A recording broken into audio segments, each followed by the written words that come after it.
영화나 드라마를 보면 처음에 잠깐 등장했다가 사라지는 역할을 하는 자가 있죠. 그들은 주인공이 등장하기까지 분위기를 잡는 역할을 하는 자들입니다. 오늘 본문에 나오는 세례 요한이 바로 그런 역할을 한 사람이죠. 짧지만 결코 그는 가볍지 않는 세례 요한의 사역이었습니다. 여자가 낳은 자 중에 큰 자라고 말할 정도였지 않습니까? 그런 자신을 온전히 낮추고 메시아로 오신 예수님만 세상에 드러내는 사명이 그에게 절정이었다는 것을 우리에게 알려주고 있습니다. 그가 예수님을 만나는 순간 어떤 말을 했을까요? 29절 합독합니다. 이튿날 요한이 예수께서 자기에게 나오심을 보고 이르되 보라, 세상 죄를 지고 가는 하나님의 어린 양이로다. 아멘. 우리는 사람 만나면 첫인상, 그 사람 이런 사람이 인상을 가지고 말하지 않습니까?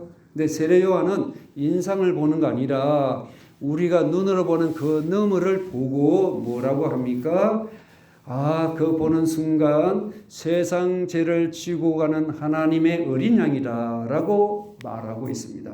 어떤 면에서 신앙 고백이기도 하죠. 지고 간다는 이 말은 이것은 없이 한다, 제거한다는 말입니다. 그러니까 인간의 죄를 없이 하거나 제거해버리는 분은 오직 유일하신 예수 그리스도 한 분뿐이라는 거예요. 그러므로 구약에 보면 제사가 많이 있었잖아요.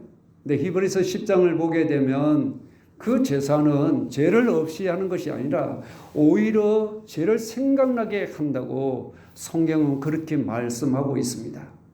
그 죄가 없어져야 되는 거 아니겠어요? 그래서 그러면 보면 오늘 예수님을 하나님의 어린 양이라고 이렇게 말씀하고 있는데 어린 양 그러면 뭐와 관계 있냐면 죄사와 관계 있단 말이죠. 성경에 보면. 그러면 지금 예수님이 이렇게 나타나실 때는 시기적으로 보면 요한복음 2장과 이렇게 연결해서 보면 유월절이 가까운 때였다는 거예요. 그러면 이스라엘 백성들은 어린 양 그러면 다 알아요. 유월절 그러면 다 압니다.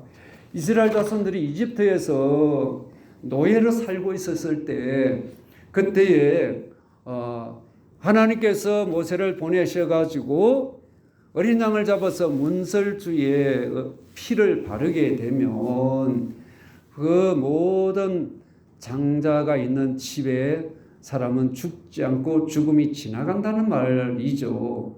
그런데 피가 없는 집은 모두 죽게 된다는 거예요. 그 장자들이 다 죽게 된다는 거죠. 피가 그들을 살려준다는 거죠. 누가 이렇게 피를 바르겠습니까? 하나님의 말씀을 믿는 자만이. 믿지 않는 자는 그거 피가 그게 우리를 살리고 죽이게 하겠어 하고 바르지 않는 이스라엘 백성들은 그 장자가 죽게 되었다는 거예요. 근데 만일 이집트 사람이라도 그걸 그럼 나도 우리 장자가 죽지 않도록 해야지 믿고 받아들이면 그 사람도 살 수 있다는 거죠. 그러니까 이 피가 얼마나 중요한가를 우리에게 말씀하고 있습니다.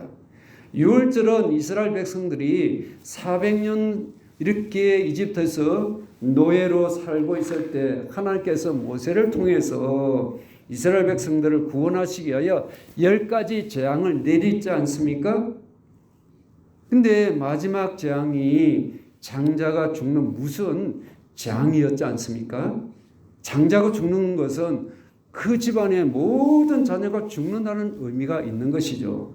장자는 그 집의 자녀를 대표하기 때문에 그런 거죠. 그래서 이와 같이 집마다 장자가 죽는 무슨 재앙에서 벗어나는 방법이 있습니다. 그것은 양을 잡아서 문설주에 피를 바르기만 하면 재앙이 그게 뭡니까? 지나간다는 거예요. 그러면 죽으면 천사가 왔다가도 그 집에 피를 보고 장자가 죽지 않고 살아난다는 거예요. 우리가 이거 보면 참 이상하지 않겠어요? 그죠? 그 피가 그렇게까지 중요할까 생각하지만 그 피가 우리를 살린다는 거예요. 피는 생명이죠. 피를 흘렸다는 것은 죽음을 뜻하는 거 아닙니까? 피를 흘렸다는 것은 이미 어린 양이 피를 흘렸다는 것은 이미 재앙을 받았다는 거죠. 죽었다는 것을 뜻하지 않습니까? 그래서 그 피를 바른 집에서 그 피를 보고 죽음의 천사가 지나갔다 이 뜻이에요. 넘어갔다. 이것이 유월절입니다. 그 패스 오버 그냥 넘어가 버렸다는 거예요. 여기서 중요한 것은 구원이란 과거에 내가 얼마나 의롭고 착한 일을 해서 구원받는 거 아니에요. 내가 얼마나 과거 악한데 내가 이래가지고 구원받겠어? 예수 믿어도 구원받겠어? 이게 아니에요. 너 착하다고? 너 선하다고? 그게 구원받는 거 아니야. 내가 이렇게 모질게 악하고 천하의 악질인데 나 같은 인간이 구원받을 수 있어? 그거 아니에요. 그건 내 행위에 달린 거 아닙니까? 그렇게 해서 구원받는 거 아니라니까요. 믿음으로 구원받는 거예요. 그러니까 보세요. 여기서 뭘 믿는 거예요? 예수 그리스도를 믿는 건데 여기에 보면 그 피를 바르는 문설주에 피를 발랐다는 것은 죄값을 이미 치렀다는 것이죠.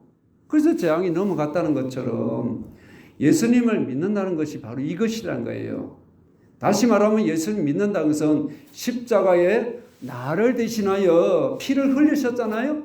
내 죄를 대신하여. 그게 유대인들이 이집트에서 문설주에 피를 발라서 그 피를 발랐을 때 죽으면 천사가 그 사람을 죽이지 않고 그 장자를 죽이지 않고 재앙이 지나갔듯이 살듯이 너가 예수 그리스도의 피를 믿기만 하면 너도 구원받고 재앙이란 하나님의 심판에 멸망받지 않는 자가 되고 구원받는다. 이 말씀이에요. 그러니까 심판의 재앙이 유월됐다. 유월이란 넘어갔다는 이 뜻이에요. 유월이란 한자예요. 넘어간다는 거죠. 월자가. 구원은 하나님의 조건이죠. 조건뿐이에요. 하나의 조건뿐. 그것은 오직 믿음입니다. 이 믿음은 재앙을 받았다는 믿음, 즉 이미 재앙을 받아서 내가 십자가에 죽어야 할 나를 대신해서 예수님이 죽으셨기 때문에 그래서 예수님을 믿는다는 것은 나도 예수님과 함께 죽었다는 뜻이에요. 나는 사실 죽지는 않았어. 실제 죽으신 분은 예수님인데 날 대신해 돌아가신 분이죠. 내가 죽어야 할 자리 아닙니까? 그렇죠? 내가 죽어야 하는 자인데 내가 심판을 받지 않는 거예요. 그래서 예수 믿는다는 것은 나 대신 달려 돌아가신 그 분을 내가 모셔드리면 내가 지옥이란 행보를 하나님의 심판을 받지 않게 되고 살게 됐다 이 뜻이에요. 그 피가 얼마나 소중하나 이거예요. 그 피가 나를 살렸다는 거예요. 그 피가 영원한 지옥 행보를 벗어나게 했다는 거예요. 누가 믿는 자에게. 이같이 희생의 대신 대가를 예수님이 갚으셨다는 거죠. 이것이 하나님의 어린 양입니다. 예수님이 십자가를 지고 가시는 어린 양이라는데 지고 간다는 것은 죄를 없애버린다, 제거한다는 거죠. 어디에요? 골고다 언덕에서 십자가에서 피를 흘리심으로 온 인류의 죄를 제거해 놓으셨습니다. 없애버렸어요. 예수님만 믿기만 하면 그게 내게 적용돼서 유효해서 내 죄가 없어지는 거예요. 그걸 예수님 받아들이지 않으면 내 죄는 그대로 있는 거예요. 그러니까 예수님 안 믿는 게 얼마나 큰 죄인가 아시겠죠? 그러니까 예수님을 내가 모신다는 것은 내가 이렇게 나의 죄를 완전히 처리해 주셨다. 할렐루야. 제일 인생의 문제가 뭡니까? 근본적인 문제가 뭔가 죄의 문제예요. 죄 있으니까 자유롭지 못해. 죄를 제거해 주시는 예수 그리스도. 나의 죄를 갈보리 언덕 십자가에서 제거해 주셨습니다. 이 사실을 믿습니까? 이 사실을 마음속으로 받아들였습니까? 예수 그리스도 구원받은 거예요. 할렐루야. 구원이 내 노력이에요? 아니에요. 오직 예수 공로 뿐임을 기억하시기를 바랍니다. 이게 하나님의 어린 양인 거예요. 왜? 어린 양 제물이 됐다는 거예요. 십자가의 제단에서 피를 흘리심으로 우리를 구원해 주신 어마어마한 은총을 받은 우리들입니다. 그러니까 뭘 갚아요? 갚을 능력이 없는 거예요. 그러니까 믿음으로 헌신하고 믿음으로 충성하고 믿음으로 사는 거 아닙니까? 죄 많은 우리가 회개하고 예수님 피를 믿으면 우리를 죄가 없다고 해 주시니 아이고 얼마나 좋아요. 하나님의 지우개로 용서의 지우개로 하늘나라에 기록된 나의 모든 행위가 다 지워짐을 믿습니까? 지워진 거예요. 지워진 거예요. 그러므로 예수 그리스도를 우리가 믿기는 하지만 내 죄의 본성이 내게 아직도 남아 있어서 죄를 지을 수 있어요. 넘어지면 내가 구원받았는가? 내가 또 이렇게 죄를 지는데 구원에 대한 확신이 흔들리지 마시기 바랍니다. 약해서 죄를 지을 수 있습니다. 그때 어떻게 해야 합니까? 회개하면 되는 거예요. 회개하고 성령의 도우심 따라 회개하면 됩니다. 그리고서 내 약한 이 본성을 성령이 나를 새롭게 하도록 성령님을 다시 한번 강하게 초청하시길 바랍니다. 나를 변화시킬 수 있는 것은 내가 아니고 오직 하나님뿐임을 믿습니까? 성령이 나를 변화시키는 거예요.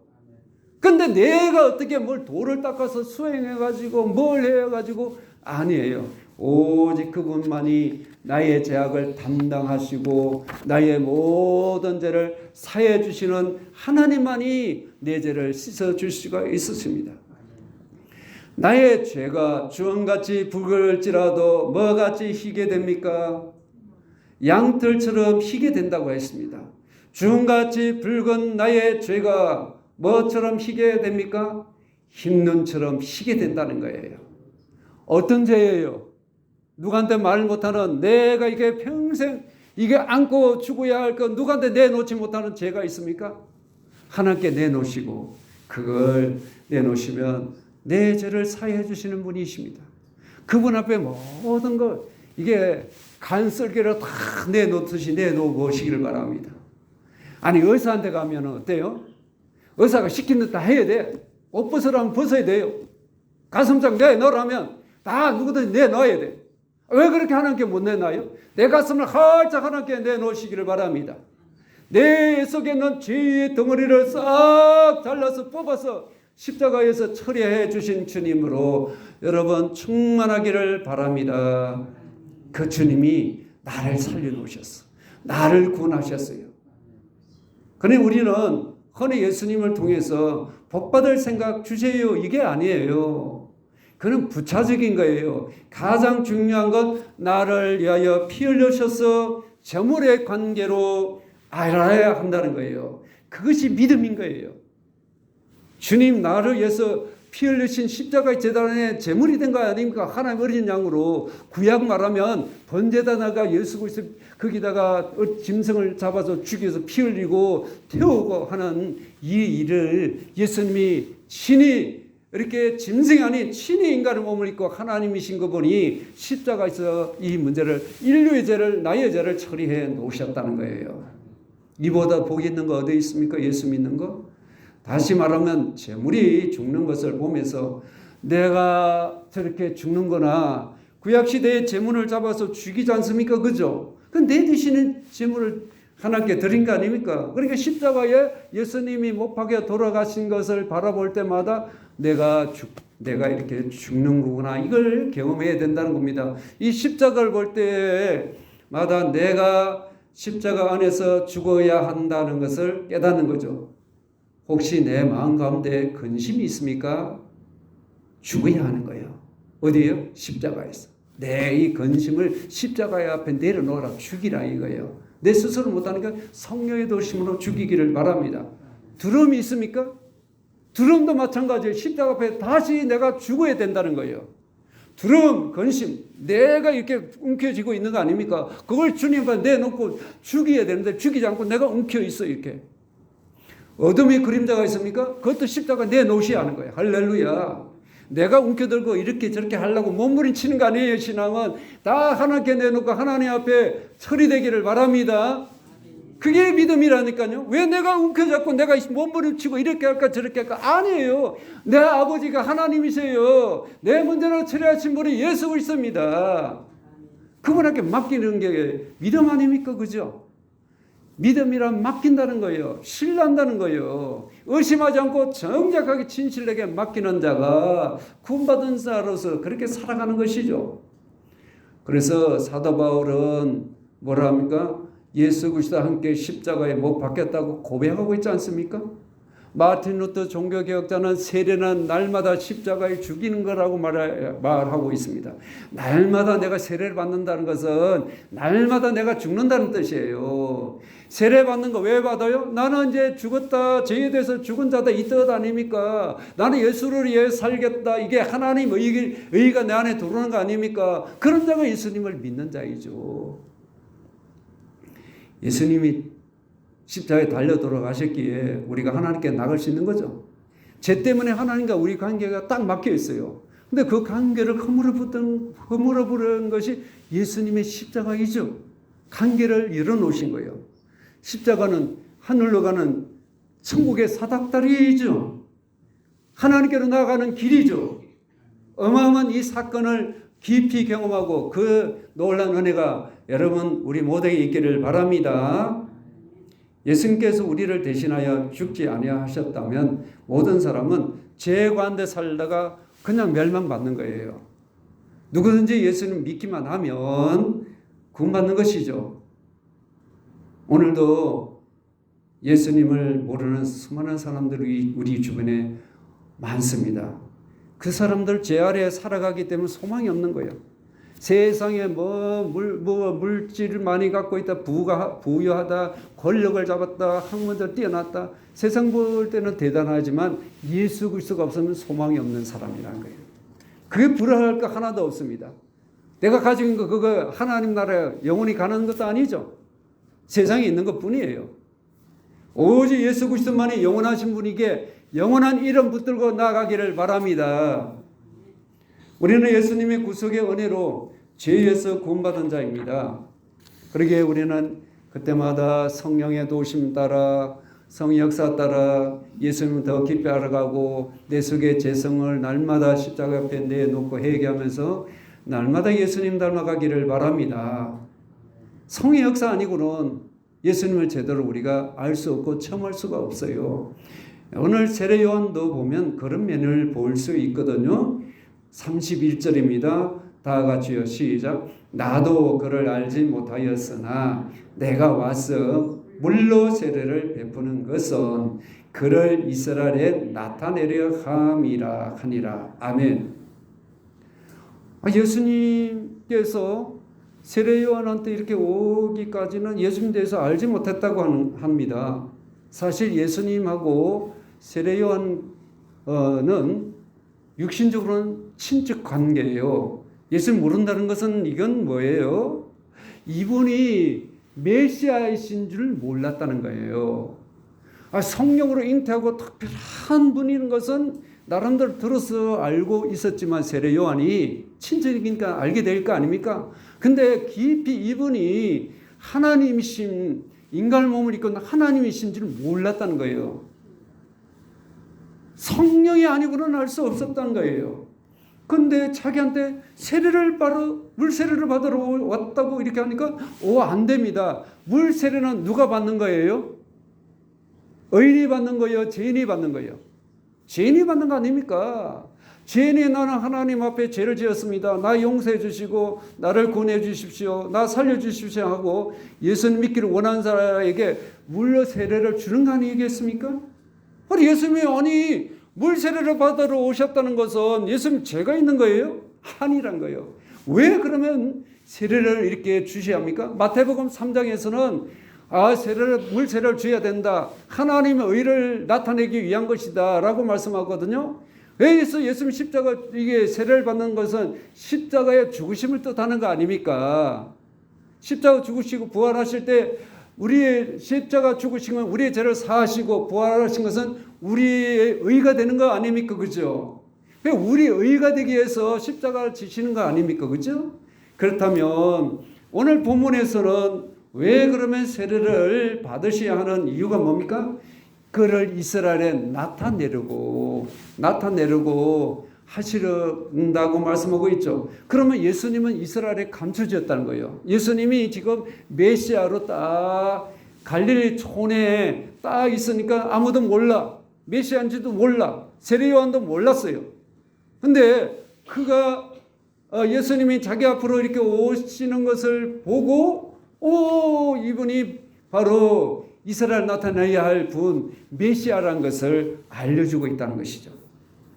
그래서 메시아신 예수님 감춰졌던 분을 드러내서 이스라엘에 드러내서 이 구원을 이루가기 위한 것이죠. 그런데 이스라엘 백성들이 예수님을 완전히 받아들이는 분도 있지만 받아들이지 않고 예수님을 거부하고 십자가에 못 박아 죽였지 않습니까? 그래서 이 구원의 복음이 어디로요? 우리에게로 이렇게 넘어온 것 아닙니까? 그렇죠? 자, 이 유대인을 통해서 우리가 구원의 이런 통로가 되어야 되는데 그들이 예수님을 이렇게 했다는 것이죠. 그러면 오늘 우리 한번 보세요. 32절을 같이 합니다. 시작. 요한이 또 정언하여 이르되 내가 보매 성령이 비둘기같이 하늘로부터 내려와서 그의 위에 머물더라. 아멘. 이제 물 세례를 딱 세례 요한이 예수님께 요단강에서 딱 이렇게 주는데 베푸는데 세례 요한이 예수님을 딱 보는 순간 예수님 위에 성령이 비둘기처럼 탁 내려오시는 거예요. 하나님은 성령은 비둘기가 아니죠. 그런 행상으로 되어서 왜 나타나셨냐? 세례 요한을 위한 것이었어요. 세례 요한이 예수님 세례를 받으러 오실 때 저분이 메시아구나 이건 알았지만 그래도 더 확실하게 보여주시고 체험하도록 하게 해서 세례 요한을 위해서 성령이 이렇게 임재하시고 하나님께서 말씀을 통해서 이렇게 알려주신 것이죠. 내가 기뻐하고 내가 사랑하는 아들이라고 다른 성경 본문은 말씀하고 있지 않습니까? 성부와 성자와 성령이 요단강에서 예수님이 세례를 받으실 때 이렇게 성령 임하신 것, 또 하나님 아버지께서는 말씀을 하신 것이죠. 그러면 세례 요한이 왜 하필이면 세례를 줄 때 성령이 하늘에서 비둘기처럼 내려오셨을까? 이건 우리에게 무엇을 의미하고 있을까요? 예수님이 공적으로 사역을 시작한다는 이 말씀이에요. 그래서 성령을 물 부듯이 예수님께 막 부어주셔서 예수님의 공생애가 뭐한다? 시작을 알리는 것이다. 할렐루야. 예수님이 세례를 받고 성령이 비둘기처럼 임하는데 성령이 어마하게 한량없이 하나님께서 부어주시는데 왜 이렇게 하시느냐? 예수님이 지금부터 이제 이 세례를 받으신 이후부터 시작이 이제 출발 공생애 3년 반 동안 공생애를 시작하게 되고 전 생명을 다하여서 우리를 위하여서 이와 같이 예수님은 그 사역을 다 마치기까지 모든 생애를 다 바친 거예요. 그래서 성령을 이렇게 충만히 부어주셨다. 하나님의 뜻을 이루시기 위한 것이었다는 것이죠. 원래 성령이 없어서 그러나요? 아니에요. 예수님은 성령으로 잉태하시고 성령 충만하신 분이에요. 그러니까 지금 성령으로 다시 부어주신 것은 사역을 위해서 부어주신 거예요.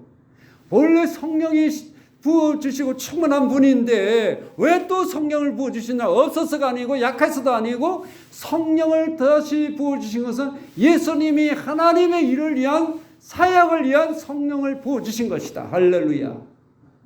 이해가 되십니까? 성령, 우리는 어때요? 예수님을 영접한 성령이 내 안에 들어오셔. 근데 성령의 충만을 받아야 주 일을 제대로 할 수 있는 거예요. 그게 안 되면 내 생각으로, 내 경험으로, 내 지식으로 눈에 본 전통을 가지고 드러내는 거예요. 이래야 된다고 저래야 되는 거. 저 사람 저렇게 되고 나는 이렇게 되고 부딪히는 거예요. 문제가 된 거. 왜 그래요? 육신적으로 행하기 때문에 성령으로 일을 하시기를 바랍니다. 성령은 아니고는 하나가 될 수 없는 거예요. 성령은 하나 되게 하는 것이죠. 자, 33절 시작. 나도 그를 알지 못하였으나 나를 보내어 물로 세례를 베풀라 하신 그이가 나에게 말씀하시되 성령이 내려서 누구 위에든지 머무는 것을 보거든 그가 곧 성령으로 세례를 베푸는 이인 줄 알라 하셨기에. 아멘. 요한의 세례는 죄를 용서받기 위한 회개의 세례였고, 그리고 아직 그렇다 해서 회개의 세례를 받았다고 해서 용서함을 받았지만 하나님의 백성이 된 건 아니에요. 회개의 세례를 받아도 하나님의 백성이 아닌 거예요. 용서받은 것은 하나님의 그리고 받은 후에 하나님부터 뭐가 내게 와야 돼요? 영이, 하나님 영이 내 안에 들어와야 되는 거예요. 그래야 하나님 백성이 되는 것이죠. 그 첫째 단계가 회개란 거예요. 회개하고 하나님 영이 내 안에 들어와야 하나님의 백성이 되는데, 세례 요한의 역할은 뭡니까? 회개 세례예요. 회개 세례. 하나님의 백성을 되게 위한 회개하는 세례를 받으면 준비하는, 하나님의 백성으로 준비시키는 거예요. 예수님을 만나게 해주는 세례였다는 것이에요. 그러면 예수님의 세례는 뭡니까? 성령을 주시는 세례예요. 그러니까 예수님을 통해서 만나서 성령 세례를 받으셔야 하는 것이죠. 예수님 세례는 믿음으로 성령을 받는 것이죠. 예수님 구절의 영장 보면 내 안에 성령을 세례를 주시는 거죠. 그리고 우리가 주의 일을 하려면 성령 충만, 성령 세례는 물 세례처럼 예수님 영접하면 성령 세례를 받게 되고, 그리고 충만은 어때요? 강하게 성령을 완전 충만히 부어주시면 주의 일을 하도록 하시게 하는 거예요. 이해가 됩니까? 자, 그러면 성령이 없는 사람은 진정한 의미에서 성도가 아닌 거예요. 로마서 8장 9절을 보면 만일 너희 속에 하나님 영이 거하시면 너희가 육신에 있지 아니하고 영에 있나니 누구든지 그리스도 영이 없으면 그리스도의 사람이 아니라. 그러니까 믿음으로 예수님을 마음에 모시면 성령이 내 안에 들어오시면 성령 세례를 받은 거예요, 그게. 근데 충분히 받아야 되겠죠, 그죠? 충분히 받아야 그때 주의 일을 제대로 하고 내 육신의 생각으로 내 감정으로 하지 않는다 이 말이에요. 그리스도 영을 가지고 있지 않으면 예수쟁이가 아니다는 거예요. 예수 그리스도 영이 있습니까? 하나님의 아들 딸이에요. 예수쟁이에요. 하나님의 백성이에요. 그러면 예수 그리스도의 영이 내 안에 있으면 내 안에 하나님 영이 있으면 하나님의 성전이 된 거죠. 근데 그러면 내 안에 예수님 모셨다면 주인이 내가 아니고 그분이 주인 됐다는 거예요. 그래서 성전이라 그래. 아니 저 집에 김씨가 살면 그 사람 김씨 집이라 그러고, 이씨가 살면 이씨 집이라 그럴 거고, 정씨가 살면 정씨 집이라 그럴 거고, 박씨가 살면 박씨 집이라 그러잖아요. 그것처럼 내 안에 누가 사느냐? 예수님이 사셔야 내가 하나님의 성전이에요. 그분이 주인이란 거예요. 그런데 예수님을 주인으로 대접하지 않고 손님으로 대접하고 있는 거예요. 손님 대접하고 있지 않아요, 여러분? 내가 주인이에요. 내가 주인이에요. 내가 이래요. 저래요. 내가 주인이라니까요. 그러면 성령 충만한 거 아니에요. 성령 충만한 사람은 항상 주님을 첫째 자리에 두고 주인으로 모시고, 주님 내가 어떻게 하면 좋습니까 하고 이렇게 가는 자가 성령으로 사는 자입니다. 여러분 어떠세요? 내가 이렇게 하려고 저렇게 하는 거? 주인이 내가 이거예요. 예수님은 저기 구석에 한 구석에 더 계시라고 딱 두고, 내가 나되면 난 성령 충만한 사람이 아니에요. 내가 주인 행사하는 거예요. 예수 그리스도를 제대로 믿지 않는 거예요. 손님 대접하지 않고 예수님을 주인으로 대접하기를 바랍니다. 돌아서시기를 바랍니다. 예수님을 손님 아닌 주인으로 모십시다. 제대로 잘 모시기를 바랍니다. 성령이 없으면 어떻게 돼요? 그 예수쟁이 아니라고 말씀드렸죠. 사도 바울이 에베소에 갔을 때 어떤 제자들이 요한의 세례를, 물 세례는 받았다고 말을 하는 거예요. 성령 세례를 받지도 않았다는 거예요. 그때까지 구원에 이르지 못한 것이죠. 아니 그리고 예수 그리스도의 이름으로 믿고 예수를 영접하며 마음으로 믿고 입으로 신하면 우리가 구원받는 거 아닙니까? 그죠? 근데 성령이 임하지 않았다는 것은 요한의 세례만 알았던 거예요. 그러니까 그들에게는 성령이란 말조차도 듣지를 못했다고 사도행전 19장에 보면 말하고 있습니다. 그러니까 사도 바울이 그들에게 다시 예수 이름으로 세례를 주는 거예요. 그때 성령을 그들이 받게 됩니다. 예수님을 믿는 자는 이와 같이 성령이 하나님의 영이 그 안에 있게 되는 것이죠. 그래서 우리 안에 성령님 모시고 다니는 거예요. 어딜 가든지 내가 주인이 아니고 그분이 주인이에요. 내가 뭘 손을 내밀 때 누구 손을 내밀어야 되는 거예요? 예수 이름으로 손을 내미는 거예요. 발걸음도 마찬가지예요. 말을 할 때도 그분 이름을 해야 되는데 이게 습관화되고 제대로 될 때에 정말 예수님을 주인으로 제대로 모시고 영으로 사는 자가 된다는 거예요. 그렇게 잘 되기를 바랍니다. 근데 그렇게 못 살고 있는 거예요. 그러니까 뭐예요? 껍데기만 예수 그리스도를 보는 흔적만 남기면 안 돼. 속 알맹이가 중요한 거죠. 예수로 충만하기를 바랍니다. 그래서 우리가 보면 예수 그리스도를 제대로 믿는 것이 영으로 진리로 사는 것이 중요하다. 그러면 보세요. 우리 34절 다 같이 합독합니다. 시작. 내가 보고 그가 하나님의 아들이심을 증언하였노라 하니라. 아멘. 세례 요한의 첫째 증언은 하나님의 어린 양이라고 말씀드렸고요. 두 번째 증언은 예수님이 하나님의 아들이라고 증언하고 있습니다. 하나님의 아들은 바로 예수님이 온 우주 만물을 다스리시는 왕이란 뜻이에요. 그러니까 하늘의 최고 그분이 뭐냐 왕으로 고대 시대는 표현했는데 하나님의 아들 그러니까 뭡니까? 바로 왕이란 뜻이다 이 말씀이에요.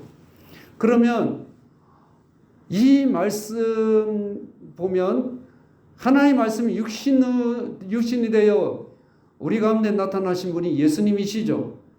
예수님은 나와 아버지와 하나라고 말씀하셨지 않습니까? 그렇죠?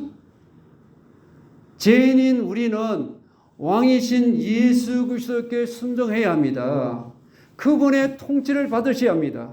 그분의 다스림을 받아야 되는 거예요. 항상 주인으로 모시고 내가 주인이 아니라니까요. 예수쟁이는 예수님이 주인이시고 그분을 왕으로 내가 모시는 거예요.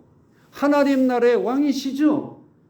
그분을 왕으로 모셨다는 것은 내 말과 행동과 내 모든 것이 그분의 다스림을 받는 거예요. 지금까지는 다스림 없이 내가 손이 나가고 내가 발이 나가고 내 말과 행동이 내 마음대로 했던 것이 이제는 그분의 다스림 받아야 되는 거예요.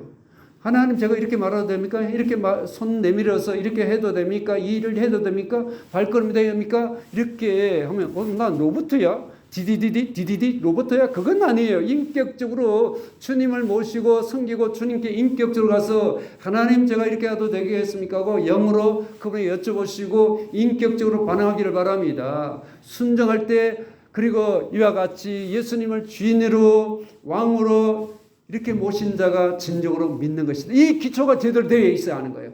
이 기초가 제대로 안 되어 있다는 거예요. 여러분 주인으로 모시고 삽니까? 주인을 살려면 그분 앞에 내가 포기할 것 많아요. 왕으로 통치를 받습니까? 내가 왕노릇 할 때가 얼마나 많습니까? 내려놓으시기를 바랍니다. 철저히 그분 앞에 내려놓고 또 내려놓고 그분을 올려드릴 때에 그분이 인정을 받아야 되겠죠. 그러므로 주인과 왕이 우리의 믿음의 이 기초가 제대로 되어 있을 때, 예수님과의 관계가 제대로 되어 있을 때 내 신앙이 그때부터 제대로 굴러간다. 이 말씀을 드리고 싶습니다. 세상에서 가장 여러분 무서운 것이 무엇일까요? 가난도 질병도 사람도 전쟁도 아닙니다. 바로 죄요 교만입니다. 이 교만은 어디서 온 거예요? 아담 하와가 하나님같이 되려고 바로 교만했지 않습니까? 그죠? 인간의 욕심이죠. 그 욕심이 바로 죄를 지은 거죠. 그러니까 죄와 교만을 이걸 어떻게 처리할 수 있을까요? 예수 그리스도께 가져오는 거예요. 예수님이 모든 죄를 없애버리셨다는 것이죠. 그러면 예수님께 가서 내 죄를 제거하시고 없애버리시는 예수님 앞에 내놓으시면 되는 거예요. 토해내면 되는 거예요. 그분이 십자가에 다 예수님 앞에 믿음으로 고백했더니 이미 그분은 처리해 놓으셨어요. 그리고 계속적으로 주님은 그 십자가의 보혈을 권세로 지금도 역사하고 계심을 믿습니까? 그 죄로 날마다 씻어내고 제거하고 회개하고 버리기를 바랍니다. 나의 죄와 나의 교만을 예수 그리스도 앞에 내드리면 십자가 가져가셔서 다 없애주십니다. 날마다 주님 앞에 내놓으시기를 바랍니다. 그래서 그 피로 내 죄가 사함을 받는 것, 나를 어렵다고 인정을 해 주셨고 날마다 의의 길로 걸어가시기를 바랍니다. 그래서 믿는 자는 하나님의 사랑받는 자녀 아닙니까? 그죠? 성령님은 이처럼 죄의 확신을 우리에게 주시고 죄를 이기게 하시고 거룩하게 살게 하시는 분이십니다. 우리 모두 성령으로 충만하기를 바랍니다. 그래서 날마다 이기고 나아가는 예수의 사람으로 살아가기를 주의 이름으로 축원합니다.